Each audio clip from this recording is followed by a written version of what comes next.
Assalamualaikum warahmatullahi taala wabarakatuh. Selamat datang kembali di channel Fiksi Cerita Horor. Untuk kisah kali ini ada sebuah cerita yang diambil dari tulisannya Naya Nurfajriah. Untuk kisah kali ini yang akan saya bawakan yaitu sebuah kisah yang berjudul Donor Mata dari Jenazah Tanpa Identitas. Dan untuk seperti apa kisahnya, mari kita masuk ke ceritanya. Brak. Dini hari kecelakaan terjadi. Mobil dengan kecepatan tinggi melaju kencang hingga tanpa sadar melawan arus. Hingga di titik terakhir, akhirnya mobil tersebut terhenti setelah menabrak truk tangki Pertamina. Alhasil ledakan besar pun terjadi. Beberapa orang yang meregang nyawa dan tidak dapat diselamatkan. Begitupun dengan dua kendaraan lainnya yang terparkir di belakang truk tangki itu. Yang tadinya menunggu tanda rambu lalu lintas menghijau. Naasnya, dari arah tidak terduga, ada mobil yang tiba-tiba berputar balik dan melawan arus, menabrak kendaraan yang sedang berhenti. Darah mengucur malam yang dingin menjadi saksi tragedi tragis itu. Setengah jam kemudian, polisi dan ambulan akhirnya sampai di tempat kejadian. Para petugas berseragam langsung memasang garis polisi dan menutup jalanan, mengalihkan kendaraan yang melintas untuk dibawa jalur lain. Petugas rumah sakit langsung menyiapkan tandu dan mengangkat para mayat masuk ke ambulans secara bergantian. Dikarenakan ambulan yang tersedia hanya 2 buah, di samping itu korban kecelakaan tersebut disekirakan lebih dari 10 orang, maka mereka harus membawa jenazah tersebut secara bergantian ke rumah sakit terdekat. Salah satu anggota kepolisian berlari ke arah satu mobil yang dimana pelakunya akan ditetapkan sebagai tersangka. Namun posisi pemuda itu ternyata juga tidak kalah memprihatinkan. Tubuhnya terjepit badan mobil yang sempat terguling, serta mata sebelah kirinya tertancap kaca mobil dalam kondisi ringsek parah. Semua badan mobil hancur pun kacanya yang hampir melebur menjadi debu. Sekuat tenaga mereka mengeluarkan pria itu. Beruntungnya, mobil tersebut terselamatkan dari ledakan hebat itu. Mereka mengantongi kartu identitas yang mana di situ jelas tertulis nama dan alamat pemuda itu. Usianya masih 25 tahun, statusnya belum menikah. Terdapat satu pil yang membuat para anggota kepolisian tersebut merasa tercengang. Tertera di sana satu nama pengusaha terkenal di mana seluruh dunia pun pasti mengenal sosok tersebut. Rupanya pemuda itu adalah anak dari pengusaha tambang batubara di negeri ini. Tidak ada unsur lain di balik kecelakaan tragis itu, selain mengantuk karena mereka tidak menemukan alkohol, narkoba ataupun jenis miras lainnya di dalam mobil tersebut. Saat dicek ternyata nadi di tangannya masih berdenyut, namun keadaannya lemah. Secepat mungkin mobil kepolisian pun segera dikosongkan untuk melarikan pria masih hidup itu ke rumah sakit. Tidak mungkin jika harus menunggu ambulan yang entah kapan tibanya, karena melihat jenazah lainnya yang masih tergeletak. Juga menunggu tandu. Petugas lainnya datang langsung ke rumah si pria ini, mengabari seluruh anggota keluarganya bahwa anaknya kecelakaan. Alhasil setelah keluarga mengetahuinya, buru-burulah mereka datang ke sebuah rumah sakit yang disebutkan untuk melihat keadaan putra mereka.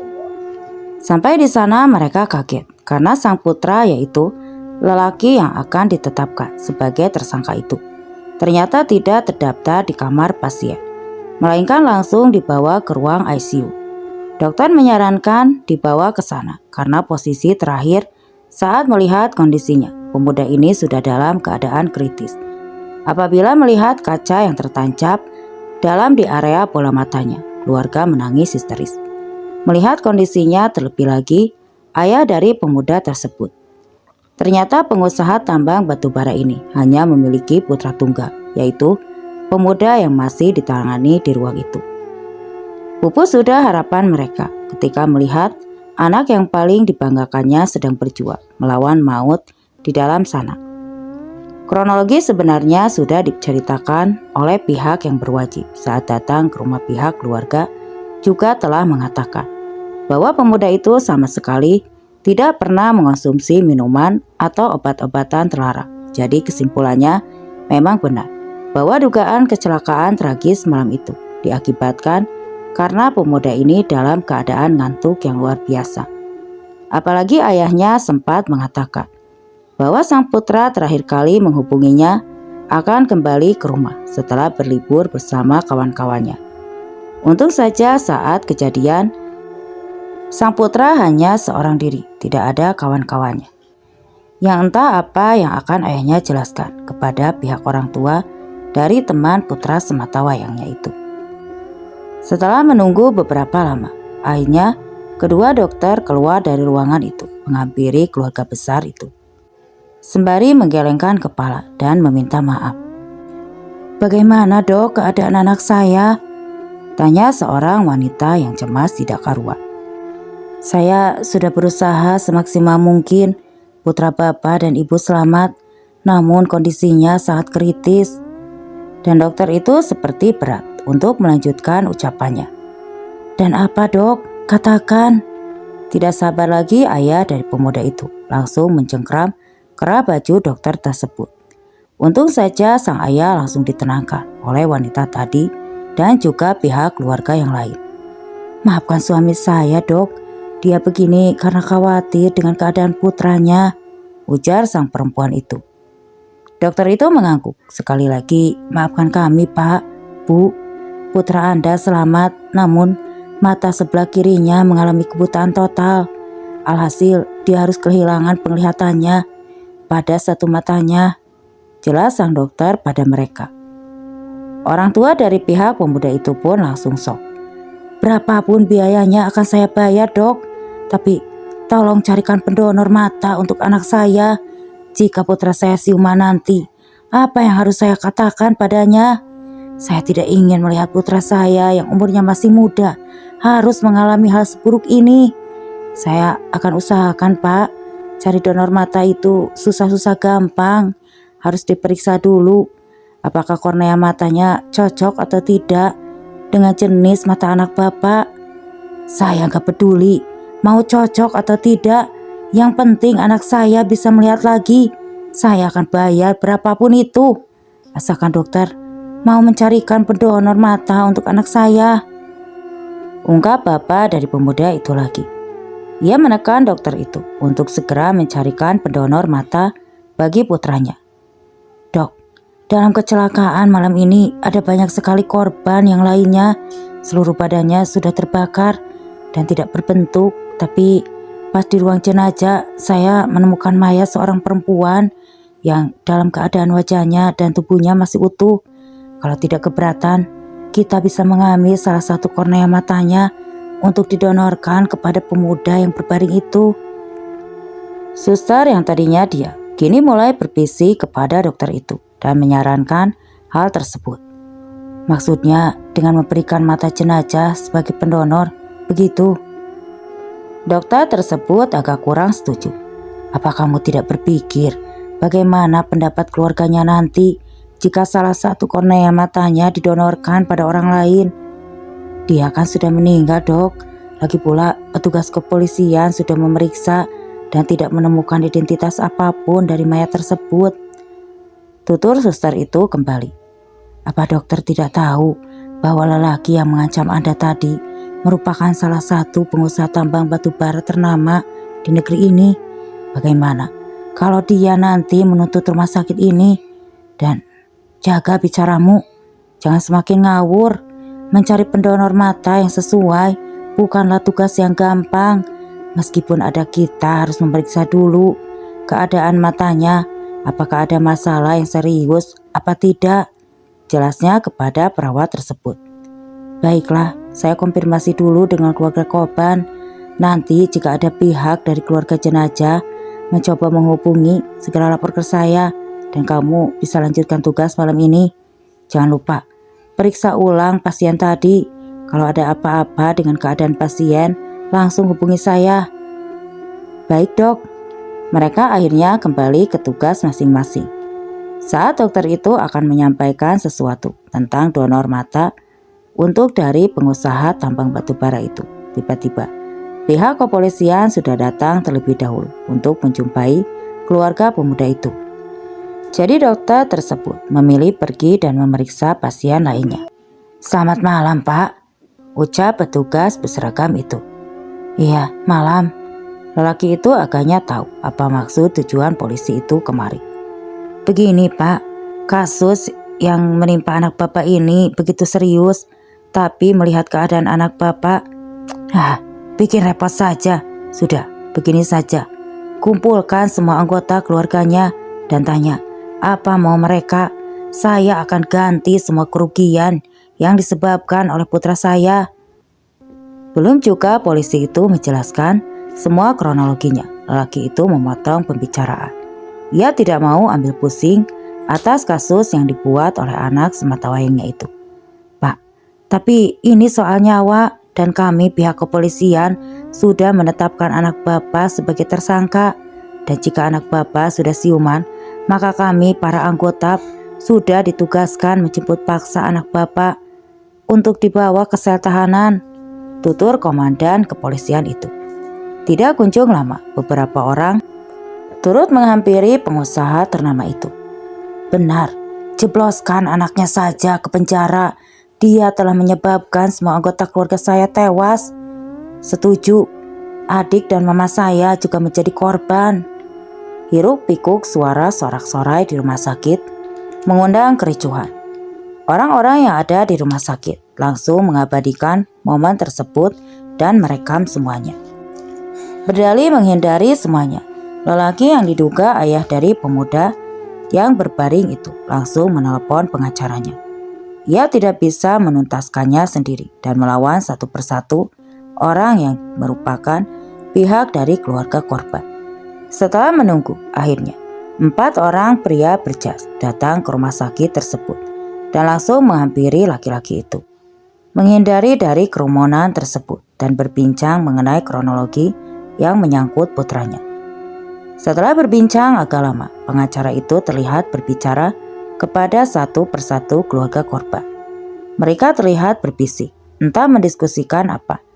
Lalu 2 orang datang bersama pengacara tersebut, disuruh mengambil benda yang telah dibawanya.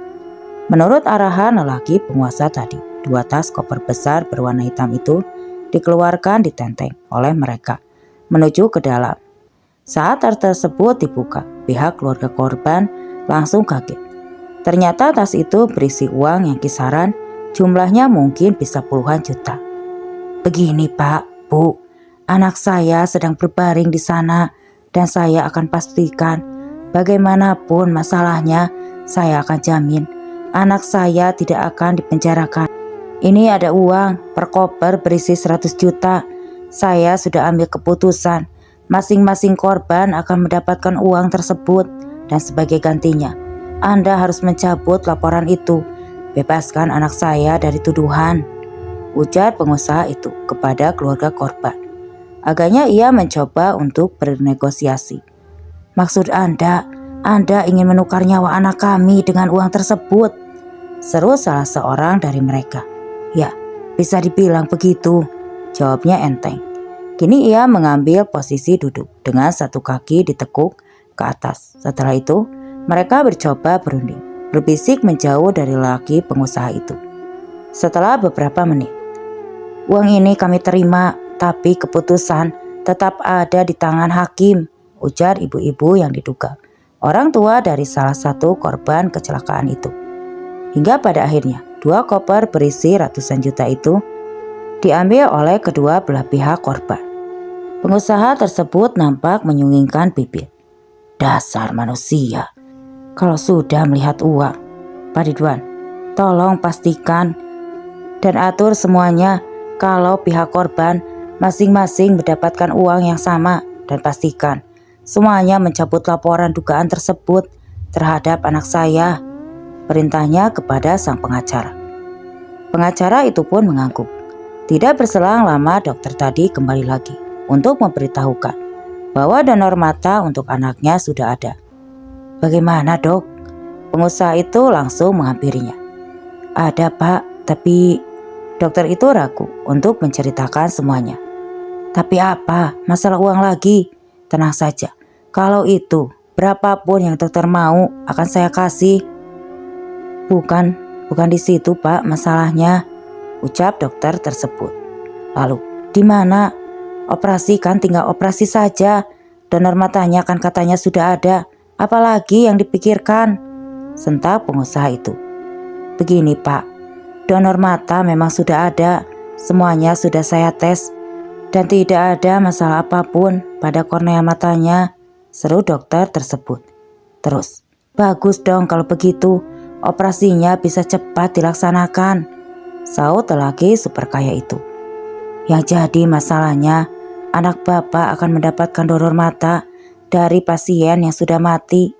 Saya kesini mau menyampaikan hal itu, sekaligus meminta tanda tangan bapak sebagai persetujuan. Jelas dokter yang kini berterus terang padanya. Sejenak pengusaha itu berpikir, tidak apa-apa mas, yang penting kan Arya bisa melihat lagi. Nanti apa kata rekan kerja kamu kalau mereka sampai tahu anak kamu itu buta? Belum lagi kasus kecelakaan yang menewaskan banyak korban akibat ulahnya. Bisa hancur nanti reputasi nama besar keluarga Wardana kan? Ada satu wanita, ia masih muda mendekat ke arah mereka. Ia menyuruh pengusaha itu untuk menerima saja donor mata yang sudah ada itu. Meskipun itu dari orang yang sudah meninggal. Begitu ya dok, baiklah. Saya setuju, atur saja bagaimana baiknya dan tidak usah khawatir soal biaya. Untung saja ada kamu sayang, ucap sang lelaki itu sembari menoel dagu wanita tadi. Akhirnya keputuskan ia serahkan kepada dokter itu. Yang terpenting putranya itu bisa melihat lagi. Setelah menerima tanda tangan, dokter tersebut langsung menginfokan kepada tenaga medis lainnya yang akan membantunya untuk menyiapkan segala persiapan operasinya. Untung ada kamu sayang, gak salah lagi. Ternyata mas beli kamu sebagai pengganti ibunya Arya yang sudah tiada. Makasih ya sayang. Lelaki itu kembali memuji wanita tersebut yang tidak lain merupakan istri keduanya, ibu tiri dari pemuda yang tergeletak tidak berdaya di ruang ICU itu. Setelah itu dokter langsung memindahkan pemuda tadi ke ruang operasi. Raut wajah pengusaha itu sangatlah bahagia. Segalanya akan aku lakukan, asal putraku bisa melihat kembali. Tidak peduli, meskipun itu harus mencongkel mata dari orang yang sudah mati. Istri kedua dari pengusaha tersebut nampak menyandarkan kepalanya pada pundak sang suami. Semoga Arya bisa segera pulih ya mas, tuturnya sembari menyeka air mata palsunya. Semenjak kepergian sang ibunda, entah mengapa pemuda yang bernama Arya itu sangat membenci ibu tirinya ini. Ia menganggap sebab akibat dari kematian ibunya merupakan ulah dari sang wanita itu yang ingin menguasai seluruh harta dan kekayaan keluarga Wardana. Sempat dahulu Arya pergi ke orang pintar karena dirinya merasa ibunya meninggal dengan cara yang tidak wajar. Dan benar saja dugaannya. Badukun itu menyatakan bahwa sang ibu mati karena disantet. Terakhir kali sebelum meninggal, ibunya sempat memuntahkan cairan darah berwarna hitam pekat. Dan dalam cairan tersebut terdapat beberapa belatung berukuran besar. Namun saat Arya akan memberitahukan hal tersebut kepada sang ayah, ibunya mencegahnya. Ia tidak mau jikalau sampai ayahnya berseteru dengan putranya sendiri. Segera hal yang tidak masuk akal ini. Padahal semua itu benar nyata dan Aryalah yang menjadi saksi atas kematian tidak wajar yang menimpa ibunya. Beberapa kali Arya mencoba menjelaskan kepada pengusaha tersebut. Namun bujuk rayu Andini si ibu tiri sungguh dahsyat. Penjelasan Arya tidak digubris. Ia malah menganggap anaknya itu depresi setelah ditinggal ibunya. Mungkin inilah salah satu penyebab kecelakaan tersebut terjadi. Terakhir sebelum kecelakaan, ternyata pada hari itu ia sempat terlibat konflik kecil dengan ibu tirinya. Ya, yang menyebabkan Arya lari dari rumah dengan pikiran kacau. Namun tidak bisa dipungkiri, yang namanya anak, pasti semua orang tua akan merasa khawatir jikalau terjadi hal yang buruk padanya. Begitupun dengan apa yang dirasakan oleh pengusaha itu. Semua yang ada di sini, tolong Rahasiakan apa yang sudah terjadi. Jangan sampai Arya tahu bahwa donor mata itu berasal dari orang yang sudah mati. Siapapun yang membocorkan hal itu, saya pastikan orang itu akan menerima hukuman yang setimpal. Dan selain itu, sudah dipastikan akan didepak dari keluarga Wardana, entah itu dari orang luar maupun orang dalam. Himbauannya kepada semua orang sambil melirik tajam ke arah istri keduanya. Jam operasi berlangsung dan akhirnya lampu ruangan operasi redup. Dokter dan beberapa suster yang membantu keluar dengan raut wajah tenang. Dokter itu mengatakan bahwa operasinya berhasil, namun untuk membuka perban pada area matanya perlu menunggu beberapa minggu lagi. Begitulah penuturannya. Kemudian beberapa suster tampak memindahkan mayat wanita cantik itu ke ruang jenazah, menunggu sampai ada pihak dari keluarganya yang mengambil jenazahnya. Singkatnya, akhirnya hari yang ditunggu pun tiba. Inilah waktu untuk menyaksikan putra tunggalnya itu bisa melihat lagi. Pengusaha tersebut tidak sabar ingin melihat hasilnya. Perlahan sang dokter mulai membuka perban matanya dan kondisi Arya pada saat itu sudah lebih baik dari sebelumnya. Jauh dari prediksi koma seperti yang dituturkan beberapa minggu yang lalu. Santunan uang 100 juta kepada tiap-tiap korban juga sudah diterima keluarganya. Pengusaha itu sangat berharap dengan apa yang ia lakukan pada saat itu bisa membungkam mulut mereka, agar tidak menceritakan kasus itu kepada putranya sekaligus sebagai uang sogokan untuk mencabut laporan yang sudah mereka buat terhadap Arya. Harusnya menghilangkan beberapa nyawa taruhannya tidak cukup walaupun dimasukkan ke penjara bertahun-tahun. Hukuman setimpal ialah penjara seumur hidup jika tidak harus dihukum mati. Namun lain halnya jika orang tersebut merupakan anak dari pengusaha yang sangat kaya raya. Apalagi jaminannya bukan main-main, 100 juta per korban. Nah Arya, sekarang buka matanya perlahan ya, suruh dokter tersebut kepada pemuda itu. Arya mengangguk.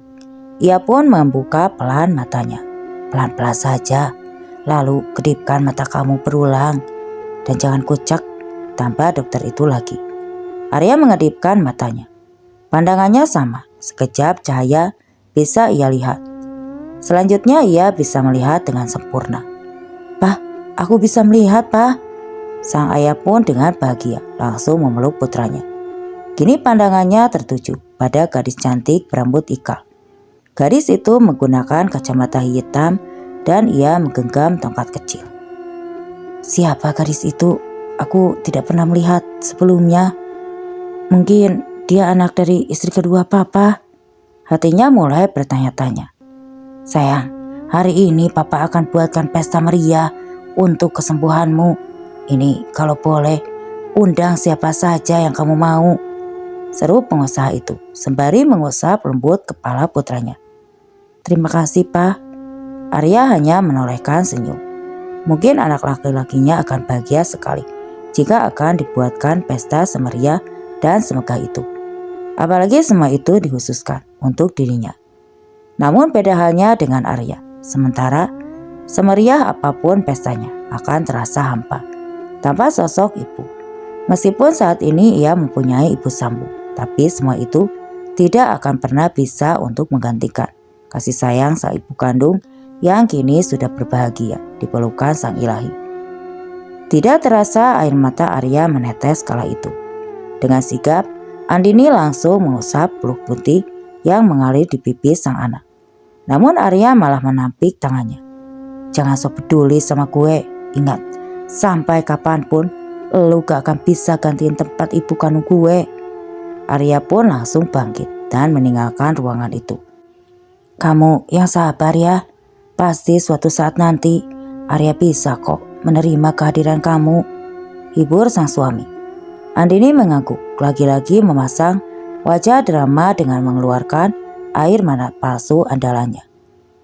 Arya berjalan menusuri lorong rumah sakit. Dalam hatinya, ia senang masih dipedulikan oleh sang ayah. Namun kesedihan lainnya kini telah mengisi kembali. Kisah yang masih meratapi dalam ingatannya kenangan bersama ibunya yang telah tiada. Semuanya seakan terlupakan semenjak kehadiran wanita pengganti almarhum mamanya itu. Kebencian Arya kepada Andini semakin mendalam. Ia merasa bahwa Andini selalu saja mencari kesempatan untuk memprovokasi ayahnya di dalam hal apapun. Bodohnya lagi, sang penguasa selalu takluk dengan semua yang diucapkan. Pesta yang dibuat sang ayah untuknya rasanya tidak ada arti dan tanpa kesan apapun, tanpa hadirnya sosok seorang ibu. Arya mencoba duduk di kursi ruang tamu yang ada di rumah sakit itu. Suasana tampak sepi, tidak ada suster maupun pekerja medis lainnya yang berlalu lalang seperti biasanya. Berlarut-larut dalam kesedihan itu sungguh tidak baik. Betapa terkejutnya pemuda itu ketika mendengar suara seorang wanita yang tengah berbicara. Dilihatnya di samping ada seorang wanita cantik mengenakan kacamata hitam, kini sedang duduk di antara tempat yang berdampingan. Bukankah kamu gadis yang di ruanganku bersama wanita itu? Wanita yang ada di sampingnya ternyata sama dengan perempuan yang dilihatnya tadi di ruangannya. Ia menunggunya bersama dengan anggota keluarga yang lain. Di saat momen perbannya dibuka, namun Arya masih tidak tahu siapakah wanita itu sebenarnya dan dari mana asal wanita itu. Dia hanya tersenyum tanpa menjawab pertanyaan Arya. Muncul tanpa diundang seperti hantu saja. Siapa aku? Aku kan dari tadi duduk di sini.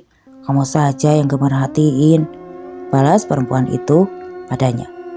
Perasaan tadi di sampingku gak ada orang deh, ucapnya. Lirih di dalam kebingungan sembari menggarukkan kepalanya. Berat sekali ya masalahnya sampai termenung lama begitu, tanya wanita itu. Bukan urusanmu, jawab Arya ketus lagi. Dan lagi wanita tadi hanya tersenyum. Tidak berselang lama, wanita itu bangkit dan berjalan ke arah lorong rumah sakit. Tepat di depan sana ada sebuah hospital bed yang diletakkan di jalan. Begitu saja. Ia melihat dengan jelas bahwa wanita itu berjalan dengan alat bantu tongkat panjang.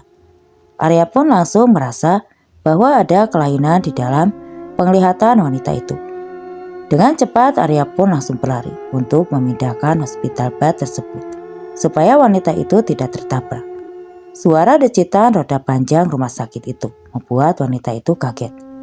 Kamu gak lihat kalau di depan kamu tadi ada hospital bed? Ucap Arya dengan nada tegas. Namun ada terselip sedikit kepedulian di hatinya. Wanita itu tersenyum lagi. Orang buta mana bisa lihat? Setelah berucap demikian, wanita tersebut melanjutkan jalannya menuju ke arah lorong besar. Wanita aneh. Ia pun langsung membalikkan badan dan berniat menuju ruangan semula. Baru beberapa langkah dari kejauhan, Arya dikejutkan oleh seorang bapak-bapak yang berjalan dengan terseok-seok. Mendadak rumah sakit yang tadinya sepi menjadi ramai. Namun Arya merasa orang-orang yang berlalu lalang di sana wajahnya tampak pucat. Semua pandangannya juga kosong menatap ke arah depan. Tidak hanya itu, kini netra Arya melihat ke satu hospital bed yang ditutup oleh kain berwarna putih, tampak berjalan sendiri, tanpa ada yang mendorongnya. Ranjang itu sepertinya berisi jenazah seseorang. Bulu kuduk Arya pun langsung meremak. Ranjang rumah sakit berisikan mayat seseorang itu kini berjalan sendiri ke arahnya. Arya langsung mundur dan tanpa sadar ia pun menabrak seseorang. Arya kaget, ternyata yang ditabraknya bapak-bapak yang berjalan di depannya tadi, yang terseok-seok. Loh, bukannya bapak ini tadi ada di sana? Bapak itu terjatuh karena ditabrak oleh Arya tadi. Maaf pak, saya gak sengaja, serunya sambil mengulurkan tangan kepada bapak tersebut. Berniat ingin membantunya berdiri. Nah, bisa tolong bapak? Ujar bapak itu dengan wajah menunduk. Baru juga akan menjawab, kini Arya melihat genangan darah yang mengalir begitu deras di lantai. Darah itu menetes dari kening bapak-bapak itu. Pak, bapak kenapa? Arya pun langsung mendongakkan wajahnya dan melihat ke arah bapak itu. Seketika langsung terjatuh terjungkal. Bapak-bapak itu wajahnya hancur tidak berbentuk. Mukanya dipenuhi oleh darah. "Tolong bapak, nak," ujarnya. Arya pun yang takut langsung berlari meninggalkan tempat itu. Napasnya tersenggah akibat berlarian. Tadi kini posisi Arya sudah dekat dengan ruangannya. Ia bisa melihat kala itu sang ayah tengah berbicara dengan dokter yang menanganinya tadi. Dengan tertatih sambil memegangi perut, Arya pun menghampiri mereka. "Dari mana kamu ini? Kelayapan saja," cecar pengusaha itu kepadanya. "Kamu itu belum sembuh total, jadi jangan kabur-kaburan dulu," ucap ayahnya lagi kepada Arya. "Gak kemana-mana, cuma cari angin saja, bosan di dalam terus."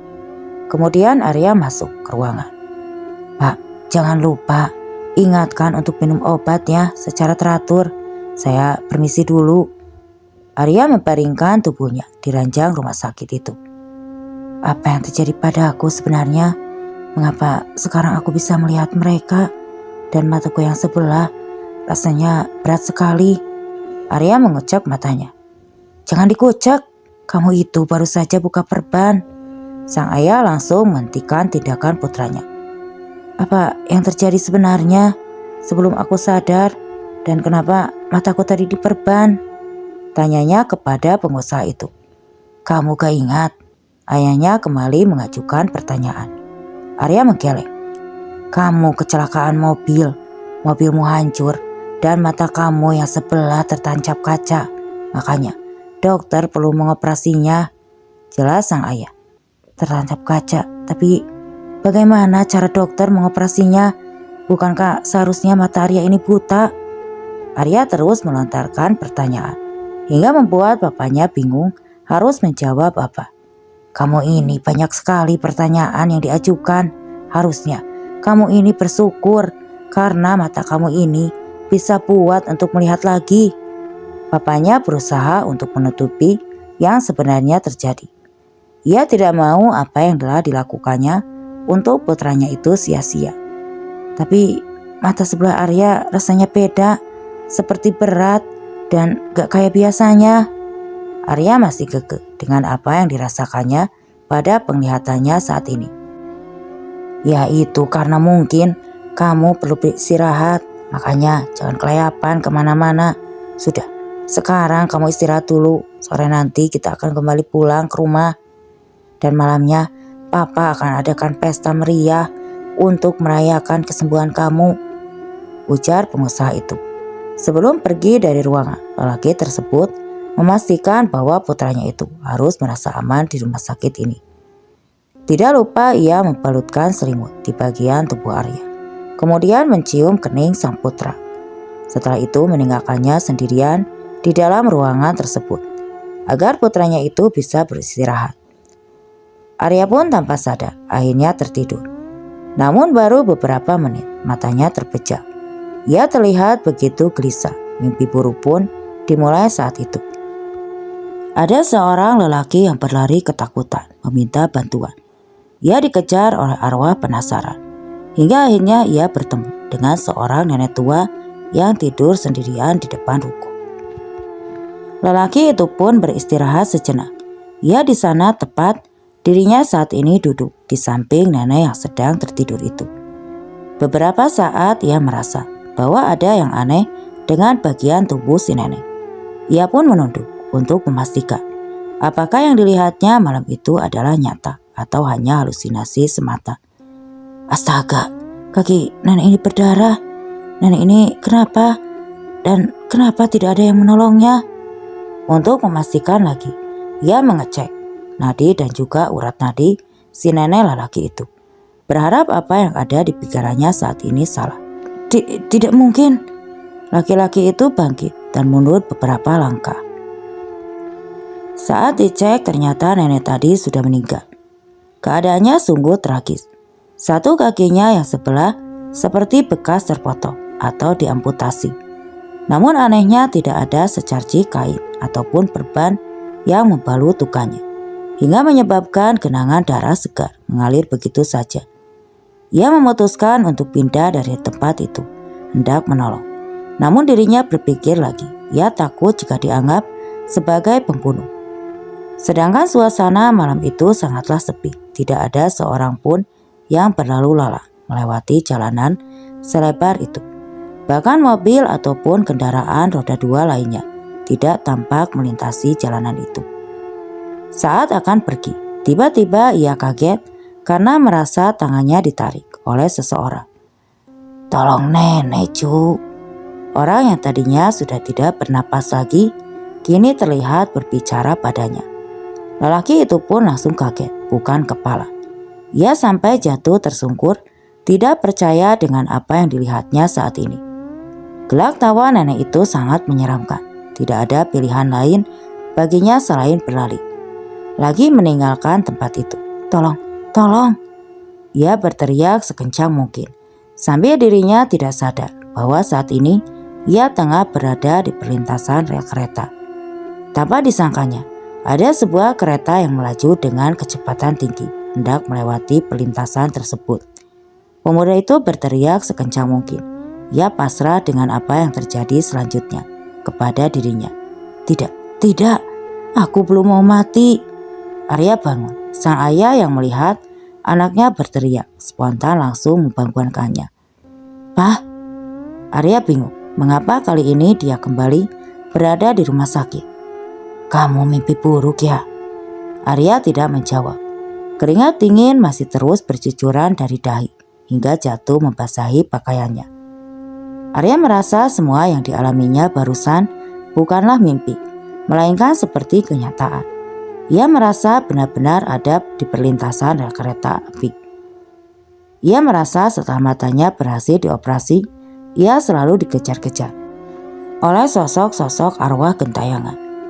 Beberapa menit kemudian, dokter yang bertugas untuk memeriksa Arya datang lagi. Dokter tersebut menyatakan bahwa hari ini Arya sudah boleh pulang.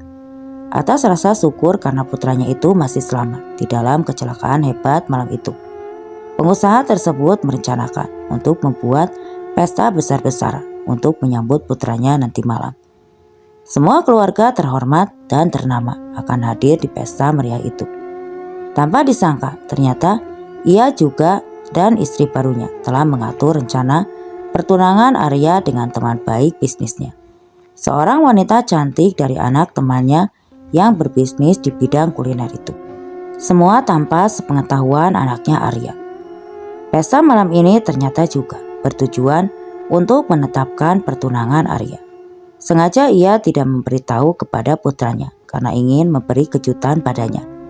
Ia tidak memikirkan entah putranya itu setuju atau tidak. Jika melihat paras cantik dari anak teman bisnisnya itu, pasti Arya akan lupa segalanya dan langsung menyetujui pertunangan itu. Begitulah yang dipikirkan pengusaha itu. Tidak mungkin juga ia menjodohkan anaknya dengan wanita yang tidak selevel dengannya. Malam pun tiba. Acara yang ditunggu akhirnya terlaksanakan. Lampu gantung dihiasi dekor-dekor bernuansa gold menyelimuti kemeriahan di kediaman Wardana. Istri kedua pengusaha itu nampak turun dari tangga dengan pesona nyentrik. Gemerlap gaunnya seolah membuat siapapun silau ketika memandangnya. Tak lupa gaya rambut bak wanita Belanda yang selalu menjadi andalan. Tata hairstylenya riasan bercorak merah darah diiringi dengan lipstik menohok membuat dirinya merasa layaknya bak satu-satunya permaisuri di istana Wardana. Ia turun bergabung dengan suaminya yang saat itu tengah bercakap-cakap dengan teman-teman bisnisnya.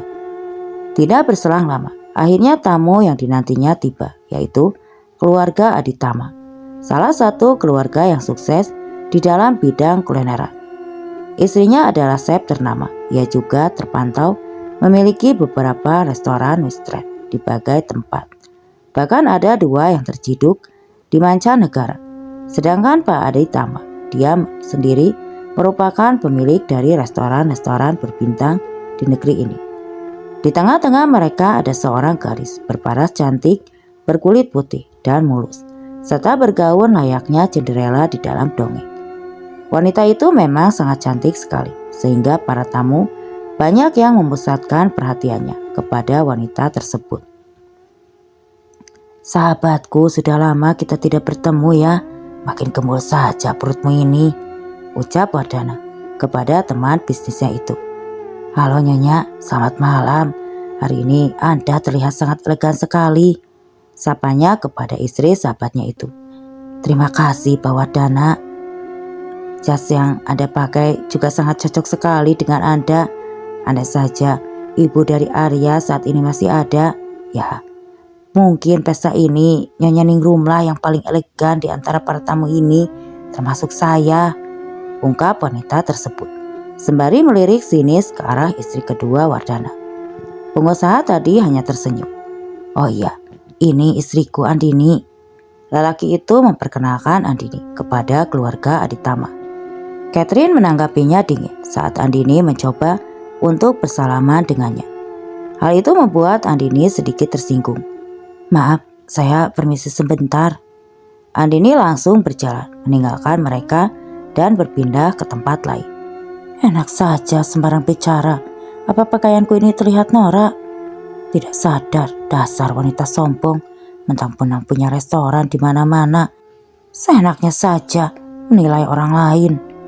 Andini tidak. Intinya ia menggerutu. Ia sangat sebal dengan sindiran pedas dari istri pengusaha Aditama itu. Menurut wanita tadi, ia sangat tidak cocok menjadi istri dari Wardana. Pangeran pewaris keluarga Wardana pun akhirnya turun. Arya sangat terlihat tampan, dibalut dengan jas dan kemeja berwarna putih cerah. Rania anak Aditama sampai tidak berkedip memandangnya. "Nah, ini dia jagoanku. Arya, kamu masih ingat kan? Ini Om Adi dan ini istrinya." Arya pun langsung menjabat tangan mereka. "Dan wanita cantik yang ini adalah anak dari Om Adi." Pengusaha tersebut mencoba untuk mengenalkan Arya dengan Rania. Ekspresi Arya tampak biasa saja ketika bertemu Rania. Tiba-tiba Arya memperhatikan seorang gadis yang saat itu sedang berdiri sendirian di dekat meja makan. Ia pun langsung meninggalkan percakapan keluarganya dengan Aditama dan menghampiri gadis yang dilihatnya tadi.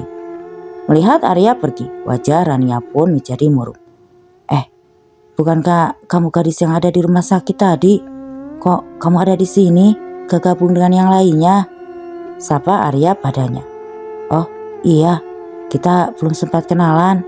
Aku sempat ngira kamu adalah saudaranya mama tiri aku," ucap Arya sembari mengulurkan tangannya. "Aku Inara." Gadis itu mengulurkan tangannya. Namun Arya tangannya berlawanan dengan tangan Arya. Arya yang tahu kalau gadis tersebut buta alias tidak bisa melihat langsung membenarkannya. "Kamu diundang juga ke sini?" tanya Arya. Inara tersenyum. "Enggak, aku ini anak dari pelayan. Apa kamu tugasku di sini ya cuma bantu-bantu sebisaku?" jelasnya kepada Arya. "Oh gitu." Tiba-tiba ada beberapa tamu undangan yang memperhatikan Arya dengan tatapan aneh. Kemudian mereka langsung berlaru. "Natap ya natap aja kali, gak usah pakai bisik-bisik gitu." Arya mengira bahwa dua lelaki tadi sedang memperbincangkan pakaian Inara yang tidak sesuai dengan pakaian yang digunakan para tamu tersebut. Baju yang dipakai Inara itu sangat sederhana ketimbang yang lain. "Udah biarin aja, mereka kan juga punya mata. Mereka punya mata, tapi kamu kan juga punya hati," balas Arya dengan nada sedikit tinggi. Itu tadi bukannya anaknya Pak Wardana ya yang nyelenggarain pesta ini?" ucap lelaki yang menatap Arya tadi kepada rekannya. "Iya, dia anak satu-satunya sekaligus pewaris keluarga ini. Tapi aneh, mengapa tadi dia kok ngomong sendiri ya?" "Gak tahu, dengar-dengar sih anaknya terlibat kasus kecelakaan yang menewaskan banyak korban. Tapi Pak Wardana sudah memberi santunan kepada keluarga korban masing-masing sebesar 100 juta rupiah. Hitung-hitung sebagai imbalan tutup mulut sekaligus mencopot laporannya kepada pihak kepolisian," jelas teman lelaki itu. Jangan di sini ngomongnya, takut didengar Pak Wardana. Dua lelaki itu pun akhirnya beralih ke tempat lain. Saatnya pengumuman pertunangan antara Arya dan Rania diumumkan. Wardana pun langsung mengumumkannya kepada semua orang. Sontak Arya pun langsung kaget mengapa sang ayah mengambil keputusan sepihak tanpa meminta persetujuannya terlebih dahulu. Ia mengira bahwa putranya saat itu juga langsung setuju ketika melihat kecantikan Rania. Namun justru malah sebaliknya, Arya sangat kecewa dengan keputusan yang diambil oleh papanya. Ia langsung menghampiri papanya dan mengajaknya ke satu tempat jauh dari para tamu-tamunya. Disitulah perdebatan pun terjadi. Papa apa-apaan sih? Kenapa gak ngomong dulu sama Arya? Surprise, kamu senang kan dengan pertunangan ini? Lagi pula Rania anaknya cantik, anak teman papa pula, ucap Wardana tanpa memikirkan perasaan putranya. Gitu ya Pak, harusnya papa ngomong dulu sama Arya. Kenapa? Jawaban kamu kok gitu? Kamu tidak suka dengan perjodohan ini? Atau jangan-jangan kamu sudah punya kekasih? Ia kemudian mendekati putranya, menanyakan kepada Arya kenapa nada bicara Arya terlihat tidak senang. Setelah mendengar kabar pertunangannya dengan Rania. Kalau kamu memang sudah mempunyai calon, papa minta kenalkan kepada papa. Papa mau lihat dia anak siapa dan bisnis keluarganya apa. Tidak suka jika anaknya mencintai orang yang kedudukannya lebih rendah daripada dirinya. Kenapa sih papa itu selalu memikirkan status sosial, status, dan status? Bisakah sedikit saja papa memikirkan tentang kebahagiaan Arya? Setelah mama pergi, hidup Arya hampa, Pak. Arya cuma punya papa, tapi papa gak pernah ngertiin Arya. Papa selalu egois, maunya memaksakan semua kehendak Arya. Yang papa bilang harus selalu dituruti. Saat itu, Arya juga meluapkan segala emosinya. Kata siapa? Papa gak sayang sama kamu. Kata siapa papa ini egois? Pengusaha tersebut langsung membalikkan badan putranya dan melamparkan beberapa pertanyaan. Papa juga kehilangan mama nak, sama seperti kamu. Tapi papa juga butuh orang yang nantinya akan ngurusin papa. Papa gak bisa selalu berharap sama kamu, sedangkan kelak kamu juga akan mempunyai kehidupan sendiri. Apa yang diucapkan papanya kala itu membuat Arya menunduk. Apa kamu tahu kemarin kamu melakukan kesalahan apa? Kalau bukan karena papa, mungkin saat ini kamu sudah ada di penjara nak. Seketika Marta Arya pun langsung melotot. Maksud papa? Wardana pun yang keceplosan saat itu langsung bungkam, tidak berani meneruskan ucapannya. Kenapa papa bawa-bawa penjara? Memangnya apa yang sudah Arya perbuat, Pak? Tanya Arya, kembali mencoba menuntut penjelasan dari papanya. Pak, jawab pertanyaan Arya. Arya pun terus memaksa papanya supaya menceritakan apa yang sebenarnya terjadi kepadanya. Baik, papa akan katakan semuanya. Kamu melakukan kesalahan fatal malam itu. Mobil yang kamu kendarai menabrak beberapa kendaraan lain hingga menyebabkan banyak korban yang meninggal malam dalam kecelakaan itu. Dan sebagai gantinya, agar kamu tidak dipenjara, papa memberikan masing-masing untuk keluarga korban sebesar 100 juta. Hitung-hitung sebagai uang tutup mulut. Pada akhirnya, pengusaha itu pun pasrah dan menjelaskan semuanya kepada Arya. Ada satu lagi yang perlu kamu tahu. Apa? Arya yang setelah mendengar semua itu harus mendengarkan satu hal lagi. Satu kenyataan yang akan papanya ungkapkan pada malam itu. Saat itu, mata sebelah kiri kamu rusak akibat tertancap kaca. Kamu kritis dan dokter mendiagnosa bahwa kamu tidak akan bisa melihat lagi. Satu kenyataan itu langsung membuat Arya jatuh tertunduk. Badannya terasa lemas setelah mendengar semua itu. Bukankah hari itu kamu bertanya pada papa dan kamu juga heran mengapa mata sebelah kiri kamu itu perlu dioperasikan. Itu karena papa tidak menerima kenyataan itu. Mau sampai kapan kamu buta? Dan pada akhirnya papa meminta tolong kepada dokter untuk mencarikan donor mata untuk kamu. Tapi sayangnya keadaan kamu yang kritis membuat kami bingung, dan yang ada saat itu hanya donor mata, namun bukan dari manusia yang masih hidup, melainkan dari jenazah korban kecelakaan malam itu. Dia divonis meninggal dan identitas jenazah tersebut belum diketahui. Terpaksa saat itu juga dokter mengambil matanya karena paksaan papa.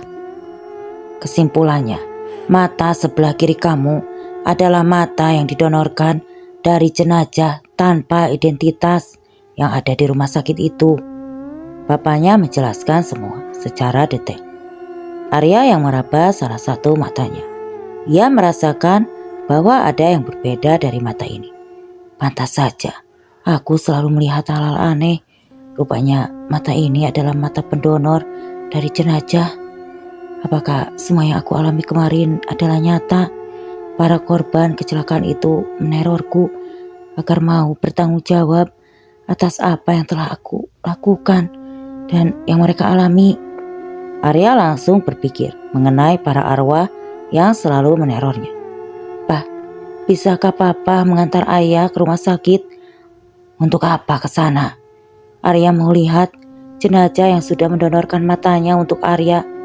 Oke, nanti setelah pesta ini selesai, kita berangkat ke sana. Sambil menunggu pesta selesai, Arya mencari gadis yang tadi diajaknya mengobrol. Ia sudah mencarinya di sekeliling rumah, namun gadis tadi sudah tidak ada. Padahal niatnya tadi Arya ingin berbagi cerita itu kepadanya. Entah mengapa saat kali bertemu di rumah sakit, Arya merasakan ada sesuatu di antara mereka. Dan di pesta ini, ia bertemu lagi dengan gadis itu. Namun ketika mencari gadis tersebut sudah menghilang entah kemana.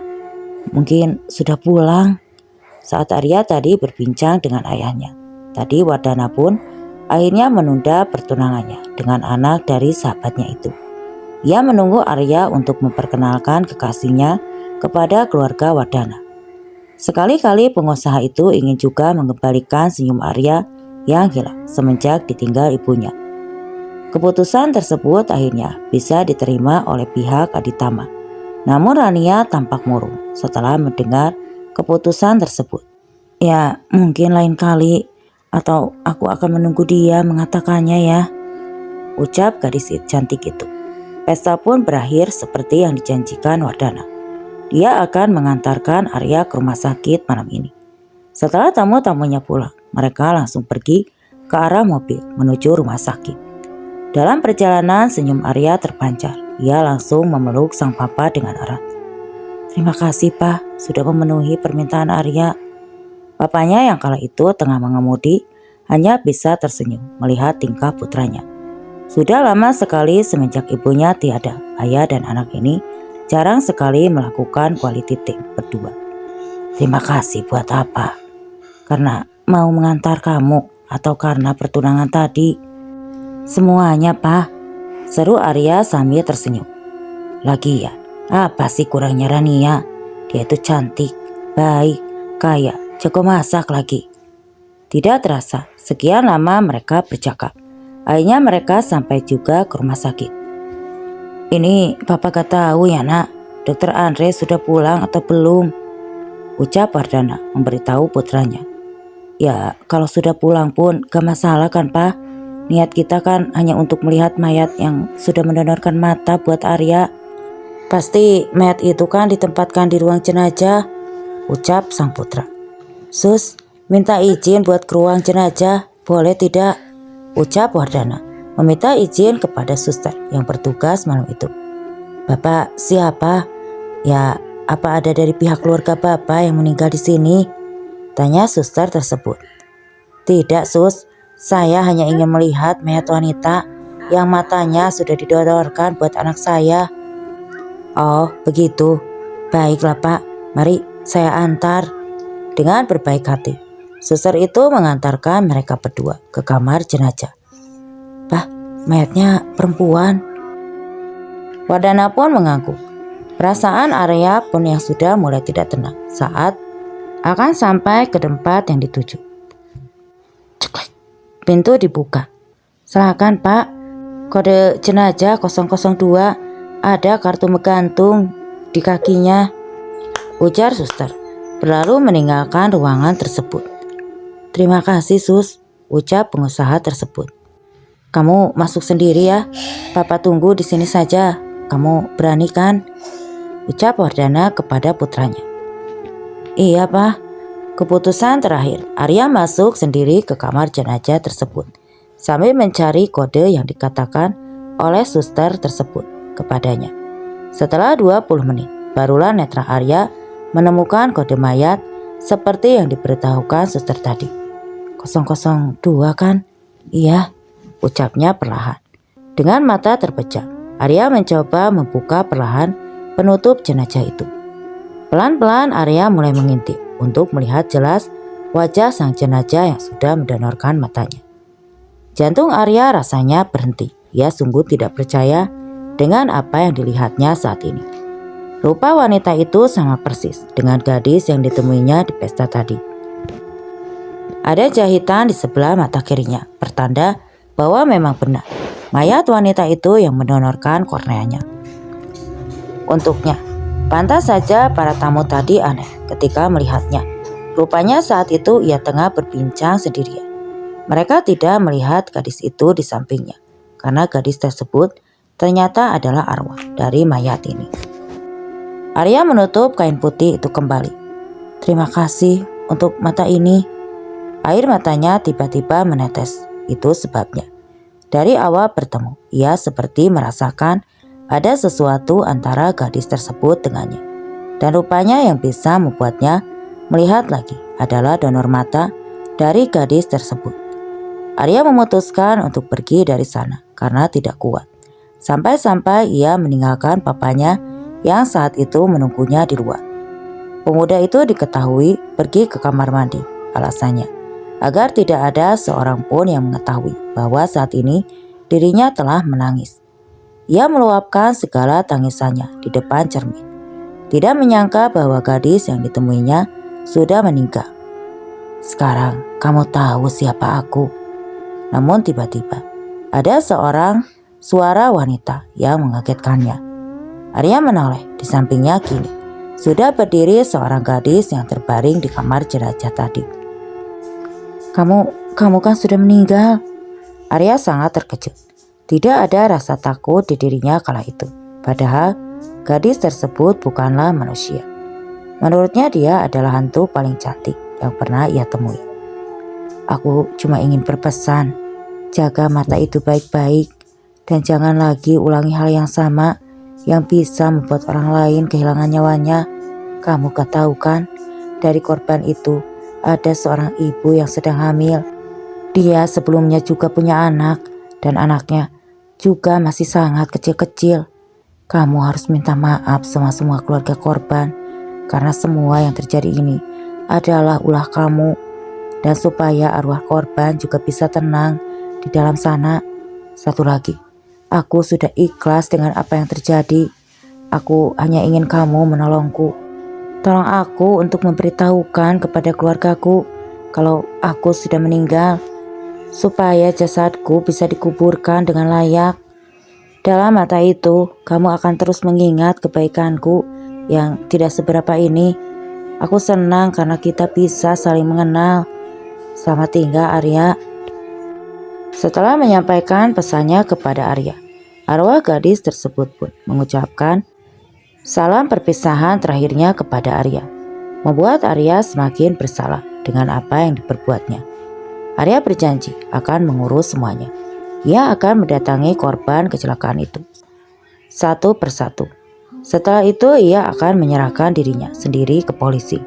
Semua dilakukannya agar semua korban kecelakaan yang sudah meninggal arwahnya bisa tenang di alam sana. Oke teman-teman, sekian untuk kisah kali ini. Bagaimana menurut kalian tentang kisah ini? Terima kasih untuk yang baru bergabung di channel ini. Semoga apa yang saya bawakan dapat menjadikan pembelajaran dan tentunya dapat menghibur kalian semua. Terima kasih. Wassalam.